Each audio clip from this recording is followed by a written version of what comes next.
Bismillahirrahmanirrahim. Değerli peygamber sevdalıları, değerli peygamber aşıkları. Malumunuz üzere her yıl Peygamber Efendimiz Aleyhisselatü Vesselam'ı anlama etkinliği düzenliyoruz.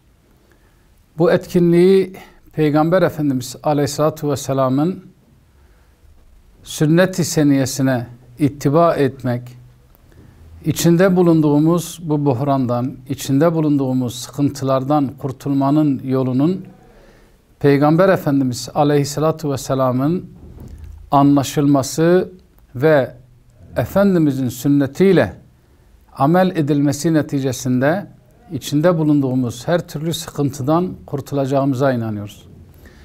Bu meyanda Peygamber Efendimiz'i anlama, yaşama, yaşatma adına her yıl düzenlenen Mevlid-i Nebi etkinliği düzenleniyor ve bu etkinliğin toplum üzerinde, gelen insanlar üzerinde, gelen peygamber aşıkları üzerinde ciddi bir tesirin olduğuna inanıyoruz. Hem dünyamızı hem de ahiretimizi güllük ve gülistanlık edecek reçete Allah'ın kitabı ve onun Resulünün sünnetidir.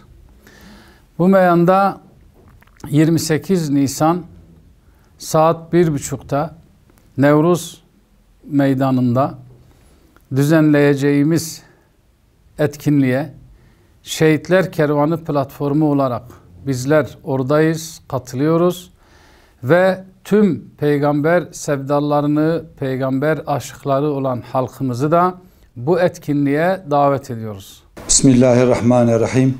Herkes onun rehberliğine yani Resulullah Aleyhisselatü Vesselam'a teslim olmak zorundadır. Çünkü onun yolu direniş ve zulme kıyam yoluydu. Adalet ve hakkı hakim kılma yoluydu. Mazlumları, ezilenleri adalet ve özgürlüğüne kavuşturacak, hakları hakkını verecek tek yol peygamberin yoludur. Bu mihvalde bizler Diyarbakır Umut Kervanı ailesi olarak üye ve gönüllerimizle beraber 28 Nisan Pazar günü Nevruz Park alanında Peygamber sevdalarının düzenleyeceği Cihat Önderi Hz. Muhammed Aleyhisselatü Vesselam'ın Mevlid-i Nebi etkinliğine katılacağız. Tüm halkımızı bu programa davet ediyoruz.